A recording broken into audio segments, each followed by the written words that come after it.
Bienvenidos a un programa más de Argumentos. Hoy hablaremos con nuestros invitados de la relación entre ciencia y arte. Nuestros invitados de hoy son Emilio Lluís y Julio Estrada. Julio Estrada trabaja en la Escuela Nacional de Música, que pronto será facultad porque tendremos un posgrado en música. Él es doctor en musicología por la Universidad de Estrasburgo. Gracias por estar con nosotros, Julio. Gracias. Y Emilio Lluís es profesor de la Facultad de Ciencias y él es matemático y pianista. Vamos a ver una cápsula y regresamos.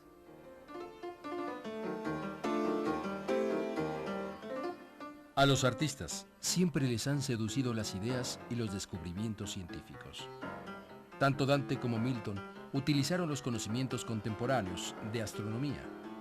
Marlowe llevó al teatro el prototipo de un científico popular. Fausto, figura legendaria que lo arriesgaba todo por el saber. Shelley descubrió el espacio exterior como una concavidad negra y extendió sobre su poética frase una nota científica. Allí explicaba la razón por la cual el cielo no era también negro, sino azul. Dijo que se debía a la refracción de los rayos solares por la atmósfera. Haydn compuso una ópera, El Boticario, en la que alababa al farmacéutico de su tiempo. Un compositor menor del siglo XVIII, Marin Marot, compuso una sonata para viola da gamba sobre una operación en la vesícula biliar. Yeats purificó su poesía, librándola de la sintaxis normal para desafiar la lógica científica. Shostakovich creó musicalmente el estruendo de una fábrica con el propósito de glorificar el progreso científico. No hay duda de que la ciencia y la tecnología han inspirado el modo de hacer pintura, arquitectura, literatura y música en todos los tiempos.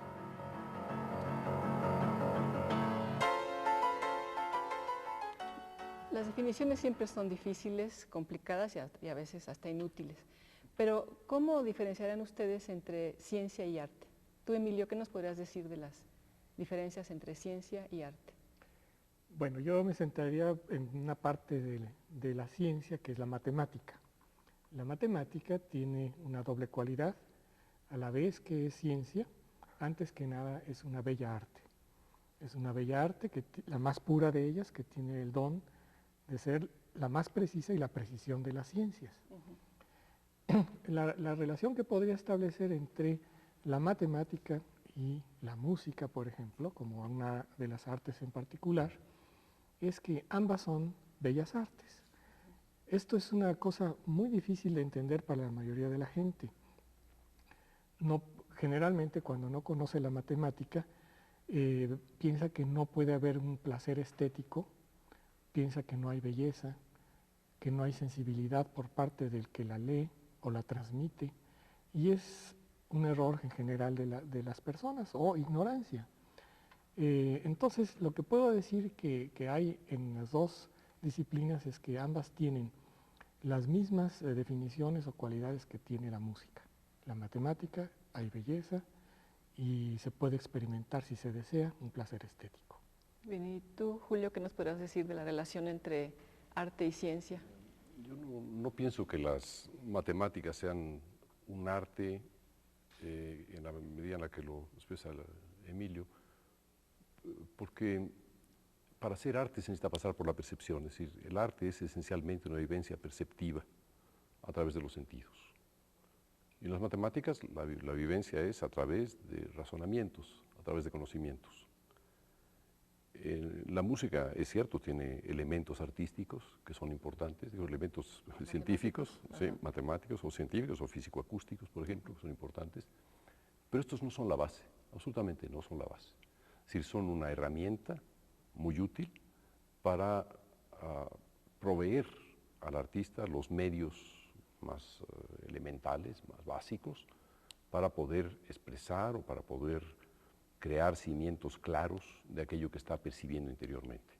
Si el artista quisiera expresarse solamente a través de aquello que percibe por los sentidos, por ejemplo, se tiene una fantasía, una imaginación, y solamente tuviera como recurso lo que escasamente conoce de su experiencia musical, pictórica, etc., su expresión podría ser empobrecida.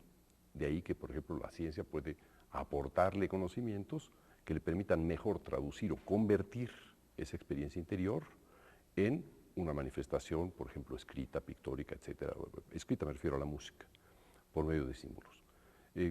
La música no necesariamente es aquello que los científicos quisieran cuando hablan de arte y ciencia, para nada. Hay una gran tendencia a pensar que Bach es el músico matemático y se ignora, por ejemplo, otras formas, o el músico científico. Se ignora mucho también que, por ejemplo, Einstein consideraba mucho más interesante e importante a Mozart que a Bach.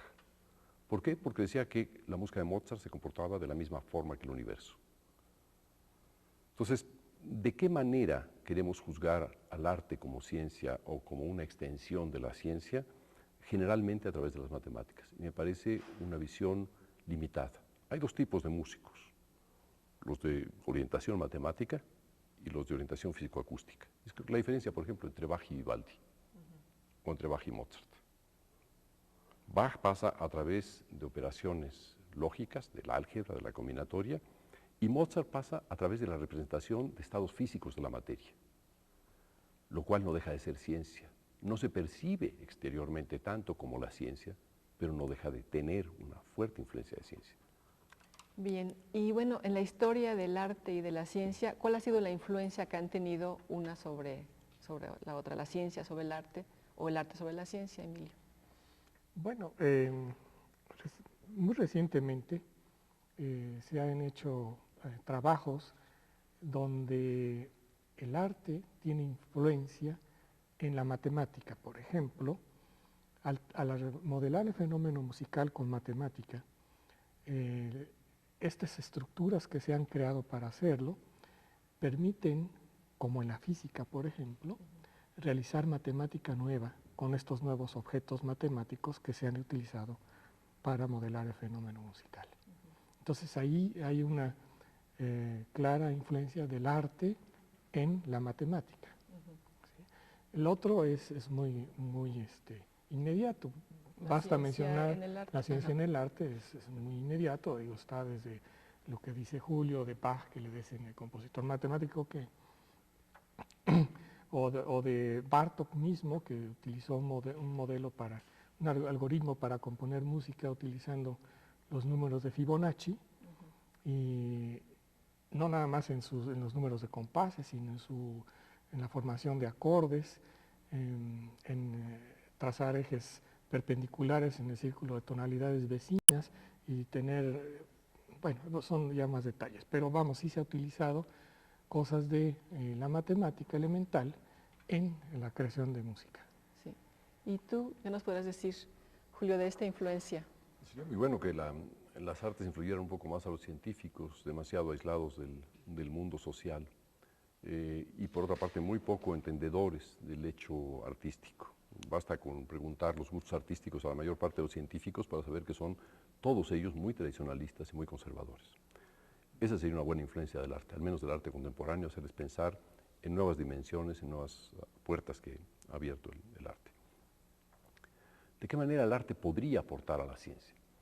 Yo no sé, perdón por poner un ejemplo que tiene que ver con mi propio trabajo. Yo no soy matemático, soy negado para las matemáticas, pero alguna vez trabajé en un campo que era nuevo en matemáticas, que es el campo de la combinatoria, lo que se llaman los combinaedros. Alguien me dijo que este campo era nuevo, que estaba ocurriendo justo en paralelo, investigaciones en matemáticas que coincidían con lo que yo estaba haciendo. Pregunté cómo hacer, me dijeron no, si te decimos cómo hacer, te vas a perder, continúa intuitivamente. Si es posible que los músicos o que los artistas encontremos algunas vertientes de forma intuitiva que no se proponen ser ciencia, pero que sí se proponen, bueno, no se proponen necesariamente ser ciencia, pero que sí se proponen la suficiente claridad en los medios que utilizamos, de tal manera que tengamos una mayor accesibilidad, mayor libertad y mayor neutralidad del terreno teórico para que la imaginación se comporte con mayor libertad. Muy bien. Bueno, vamos a hacer una pausa y vamos a discutir en el siguiente segmento algunos ejemplos de la influencia de la ciencia en el arte y del arte en la ciencia, ¿qué les parece?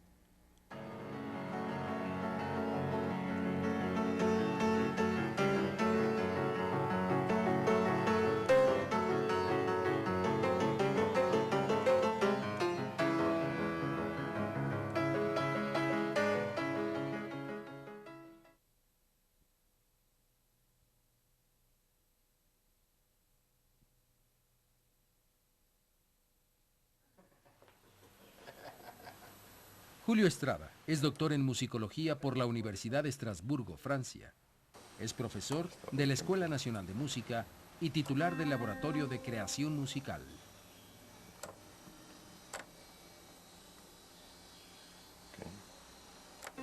Es miembro del Instituto de Investigaciones Estéticas, del Sistema Nacional de Investigadores Nivel 3 y de la Academia Mexicana de Ciencias. Julio Estrada ha sido profesor en las universidades de Stanford, San Diego, Nuevo México, Complutense, Compostela, Rostock y Sorbona.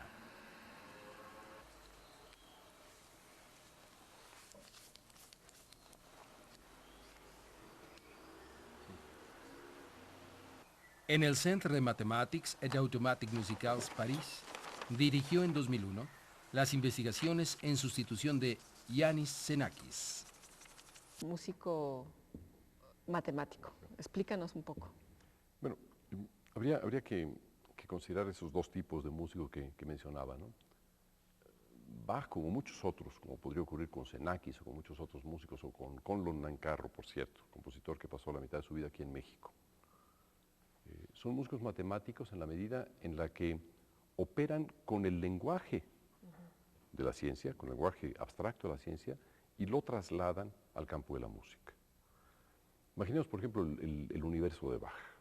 Sería un universo de un enorme cubo, constituido por pequeños cubos, en donde entraríamos y al tocar uno de esos cubos, una serie de cubos complementarios a este se moverían, rotarían y nos mostrarían otras facetas.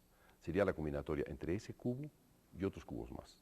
Si damos un paso a otro punto en ese espacio, entonces habría otra conversión de otros cubos más. Y eso sería, digamos, una relación como la del contrapunto o como la de armonía. Pensemos, por ejemplo, en el caso distinto de Mozart, que es un músico que representa mucho más las transformaciones de orden físico, aunque no tenga que demostrarlas como en matemáticas. En el universo de Mozart tú entras en algo mucho más fluido, casi acuoso. El momento que te vas a acercar, imaginemos que no es un cubo, sino más bien esférico, te vas a acercar a un objeto y ese objeto, antes de que te acerques, ya se acerca a ti. Cuando llegas a él, hay otros que están alejándose y hay otros más que están en movimiento. ¿Qué quiere decir? Que hay dos tiempos, es lo que a Einstein parecía interesarle. Hay el tiempo de la melodía y el tiempo del fondo resonante. Esa idea, digamos, explicaría bastante cómo en Bach, por ejemplo, hay un tiempo como debería ser, así decía Nancarrow, un tiempo abstracto. Pero en Mozart el tiempo es tal como es, y de alguna manera tal como puede ser en la física, mucho más cercano a la realidad. En ese sentido, Mozart es un músico en el que la ciencia le sirve para aproximarse a una interpretación del mundo real y Bach a una interpretación del mundo abstracto. ¿Tú quieres agregar algo sobre Mozart? Sí, bueno, Mozart era masón de los de aquella época. Nadie es perfecto, ¿eh? Y entonces, pues tenía un conocimiento y un talento enorme en lo que hacía con la numerología. Entonces, él, por ejemplo, inventó un juego de dados para escribir música sin saber nada de composición, y con ese escribía valsecitos. Y pues para ello tomó 176 compases, ordenados adecuadamente, y dos tablas de números con los compases puestos ahí, se tiraban los dados, y si salía tal número se ponía tal compás, y así sucesivamente, de tal manera que se tenían dos sucesiones de 8 compases. O sea, era una construcción de música al azar, los dados iban decidiendo cómo... Pero ya tenías los compases predeterminados. Ajá. El chiste está en que, y dura 30 segundos más o menos cada valsecito, ¿no? Repitiendo la primera parte. Pero lo que hizo Mozart, así que podemos ver matemáticamente, es el número tan enorme de posibles valses. Es 11 elevado a la 14. Por 30 segundos son más de 361 millones de años de tener música completamente de esta manera. Es un estreno absoluto de un vals de Mozart cada 30 segundos. Es bastante mala música de Mozart, esos valses son no bastante suenan tan feos. Yo los he tocado. Bueno, pero no representarían tanto la música de Mozart, ¿eh? O sea, carecen pero de vamos, atención. yo lo menciono para ilustrar cómo él claro. manejaba este tipo de cuestiones de numerología. También se sabe que utilizaba la numerología en algunos de sus personajes de las óperas que escribía. ¿No? Bueno, y hablemos un poco del proceso de creación en ciencia y en arte. Yo creo que los científicos también son creadores, obviamente. Ellos crean teorías sobre la realidad, tratan de explicar la realidad y sus teorías son creaciones, ellos también son creativos. Normalmente se les ve como si fueran todos con un pensamiento absolutamente abstracto, como muy alejados del arte, de la literatura, de la música, como tú un poco los describiste al principio, que no creo que sean así. Yo creo que los científicos también crean, también inventan, también están tratando de interpretar la realidad, de representarla, algo que también hace el arte. El arte también trata de representar la realidad, claro, con enfoques distintos. Yo creo que el arte trata de representar la realidad de una manera que nos agrade, que disfrutemos. En cambio, la ciencia también trata de representar la realidad, pero para explicarla, para entenderla y en última instancia para utilizarla. Sí, pero en caso particular, bueno, les voy a platicar algo que se hizo con Henri Poincaré hace muchísimos años, ¿no? Donde hay una caricatura de que tiene 4 cuadros que ilustran perfectamente cómo se hace el proceso creativo tanto en la ciencia como en el arte. Es muy burdo, porque en aquel entonces no se sabían muchas cosas de cómo se hace estas cosas neurológicamente o fisiológicamente. Claro. Hoy tampoco se sabe tanto. No se sabe mucho, pero sí se sabe mucho más que antes. Mucho más que antes, pero claro. de una forma burda. En el primer cuadro aparece Poincaré sentado haciendo un proceso, y aquí difiero un poco con Julio de hace rato, pues donde sí hay una vivencia y una intuición del problema. Estoy concretándome a la matemática, no necesariamente a la biología o la física, pero en la matemática, y también yo digo que en la física y en la biología sucede un proceso de vivencia y de intuición que existen en el matemático. Entonces, ya tiene uno conciencia del problema. En el segundo cuadro aparece Poincaré, era geólogo, se fue a picar piedra, ¿verdad? Se distrajo, digamos, a otro tipo de cosas. En el tercer cuadro aparece Poincaré cuando menos espera, por ejemplo, al subirse o bajarse de un tranvía de aquella época, viene, ajá, ya lo tengo. Y en el cuarto cuadro aparece Poincaré escribiendo su teorema o su solución del X problema. Si lo pensamos en términos de composición musical, Beethoven tenía lo mismo, ¿no? Tenía 2 notas, ¿no? Sol, sol, mi, por decir. ¿Qué hago con eso?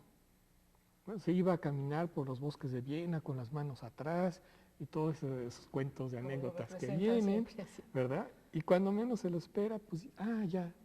Él decía que llegaba a su casa y ya tenía ocurrencias de qué hacer con un tema. Dado un tema, el qué hacer con el tema, muchos lo consideran como lo que es el arte. Y finalmente, bueno, pues lo escribe. Es muy burdo este ejemplo, pero así se hace la matemática. De hecho, algunos dicen que la matemática se hace caminando. Dicen que dejar que se hagan las conexiones neuronales solas. Sí. Cuando uno se despierta en la mañana, ya está. Dice, y en la noche anterior no tenía uno ni idea de cómo hacerlo. Vamos a hablar un poco en el tercer segmento de esta parte, ¿no? Continuaremos con esto de la creación en ciencia y la creación en arte en un momento más.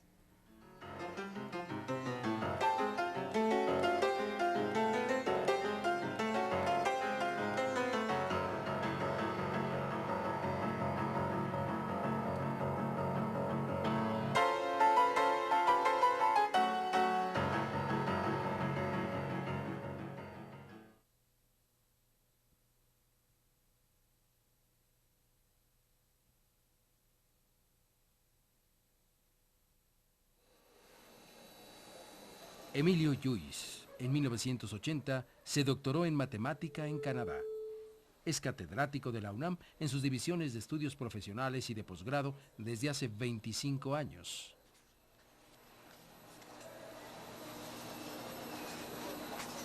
Emilio Lluís es autor de varios libros publicados en editoriales con distribución mundial sobre K-teoría algebraica, álgebra homológica, álgebra lineal y teoría matemática de la música.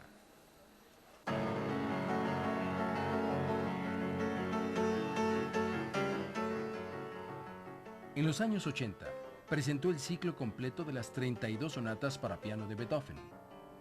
Sus actuaciones incluyen giras en repetidas ocasiones por Sudamérica y Europa. Ha sido solista de múltiples orquestas sinfónicas nacionales y extranjeras, interpretando obras como el Concierto Emperador de Beethoven, el Concierto 2 de Brahms y el Segundo Concierto para piano y orquesta de Rachmaninoff.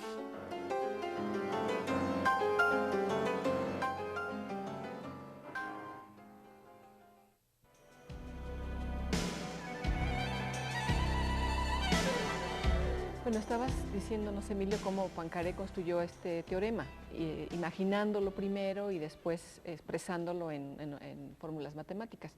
Yo creo que en biología, en física también ocurre algo similar, o en química. Sin la imaginación no es posible ni la ciencia ni el arte, creo. Un científico tiene que imaginarse, por ejemplo, cómo es una molécula, tratar de explicar cómo es, hacer un modelo, como hace poco hablábamos en este programa del modelo de DNA. Bueno, se lo tuvieron que imaginar, Watson y Crick, cómo podría ser. Y además, por cierto, que no creo que sea casual, que es un modelo bello. O sea, las teorías científicas también se valoran por su belleza, por su simplicidad, por la posibilidad de que la gente las entienda. Entonces, también creo que hay una relación más estrecha de lo que estamos pudiendo expresar aquí. Pero bueno, hemos estado hablando de la música, de la relación de las matemáticas y la música. Indudablemente que también en otro tipo de arte también hay una relación con la ciencia. Por ejemplo, en la pintura. Julio, tú nos querías decir algo sobre la pintura.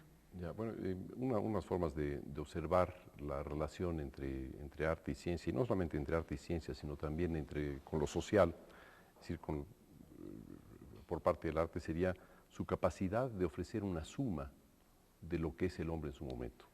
Por ejemplo, en Las Meninas de Velázquez, un cuadro que traje para ilustrar, podemos observar cómo Velázquez está pintando y es una proeza técnica, producto de un conocimiento científico seguramente. No está demostrado que lo hizo así, pero podemos tener la hipótesis de que Velázquez tenía ante sí un par de espejos colocados a 90 grados, de tal manera que el brazo o la mano derecha de Velázquez veía su propia mano derecha. Es interesante que nos muestra un espacio complejo, donde podemos ver que detrás de Velázquez hay un personaje también, hay un espejo, y en ese espejo se ven los reyes. Desde el punto de vista topológico es muy interesante, pero desde el punto de vista social me parece también interesante, es una interpretación atractiva, donde Velázquez coloca al espectador en el sitio de los reyes, y en donde está diciendo, cualquiera que esté viendo esto, está viendo lo mismo que ve el rey. Me parece una excelente proposición de orden social. No aparente inmediatamente en el cuadro, pero, digamos, podría entenderse de esa manera. Yo veo que la tendencia, quisiera decir en general, como la tendencia a pensar en la música como un arte que tiene que ver con la ciencia, siempre cae del lado demasiado fuerte de las matemáticas. Y esto porque se tiene la idea de que la música es un lenguaje. Desde el punto de vista de varios compositores en la actualidad y en el pasado, puede observarse que la música no es un lenguaje. Un lenguaje estrictamente, y lo diría Donald Davidson, necesita tener la afirmación y la negación. En música no existe. Claro. En matemáticas sí existe. ¿Cómo trasladamos la afirmación o la negación, el más y el menos? En música es imposible. Entonces, esas conversiones de la ciencia a la música son, bueno, fantasías, en cierta manera. ¿Qué es lo que le interesa al científico? Descubrir una verdad. Al artista no le interesa descubrir una verdad. Le interesa su fantasía, convertir esa fantasía en la realidad, hacer que la imaginación se convierta en realidad. Ese es el objeto del arte. Y eso es, vamos, una esencia que crea una frontera absoluta entre los objetivos de una y de otra disciplinas. Yo no estaría tan segura que fueran tan contrapuestos los objetivos de la ciencia y el arte. Son actividades humanas, por supuesto, distintas, pero creo que la ciencia también es disfrutable, igual que el arte.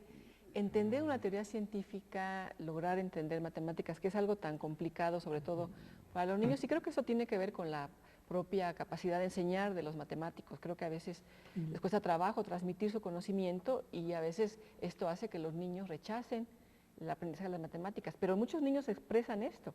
Cuando logran entender, yo soy de esos niños, se sienten con un placer tremendo, ¿no? De entender, de poder avanzar en el conocimiento de las matemáticas, ¿no? Sí, una parte de esto depende del profesor, Sí. pero un gran porcentaje de esto depende del que lo recibe, del alumno. ¿Sí? Esa es una cuestión muy común, culpar al profesor del al no poder apreciar la matemática, ¿no? Sí. Pero si no existe la voluntad del alumno, pues tampoco, ¿verdad? Es ambos. Sí, hay debe una haber, ¿no? relación simbiótica, digamos, en este sentido en Sí. cuanto a enseñanza-aprendizaje, pero creo que está más en el profesor el hacer atractivas, en este caso las matemáticas, a los estudiantes, ¿no? De cualquier nivel.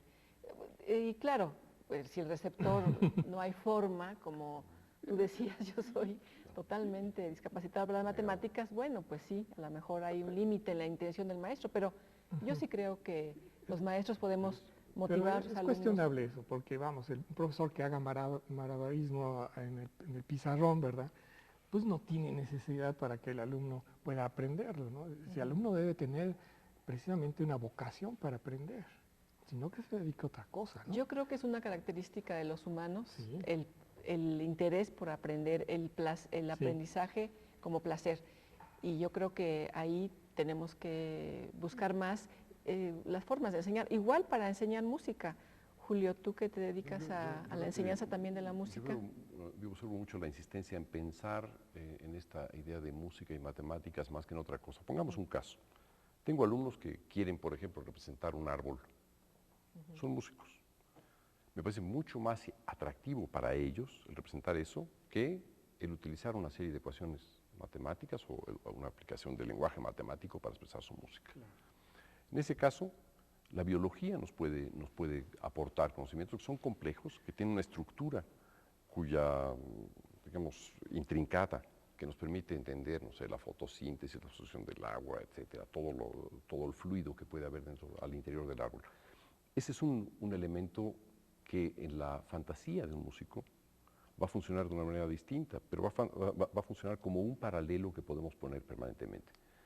¿Hay belleza en la ciencia? Sí, pero donde va a haber belleza efectivamente es en aquello que alcanza el músico, en aquello que alcanza el artista. La belleza no es un objetivo de la ciencia. Puede ser, coincido en que puede haber aspectos bellos en el álgebra, en teoría de grupos. Yo he trabajado bastante en esos aspectos. No niego que hay elementos matemáticos en música. En la biología, No, por favor. también en la biología, sí, claro. Pero fíjate, por ejemplo, siendo tu bióloga, la tendencia de los científicos es más pensar en las matemáticas que en la física. La verdadera aportación de la ciencia en música está en la físico-acústica. Las matemáticas permiten ordenar y, digamos, ciencias como la biología, la astronomía, nos aportan interesantes metáforas. Pero también el arte aporta interesantes metáforas a la ciencia, como decía Rorty. Valdría la pena que los científicos observen las metáforas que aporta el arte, y ello, insisto, creo que los científicos están muy por debajo de lo que hace el arte, pensando que el arte puede ser tan solo una extensión y no una forma de síntesis del conocimiento y de la vivencia del ser humano. Bien, pues con este final que nos plantea Julio, nos quedaremos pensando en esta relación entre la ciencia y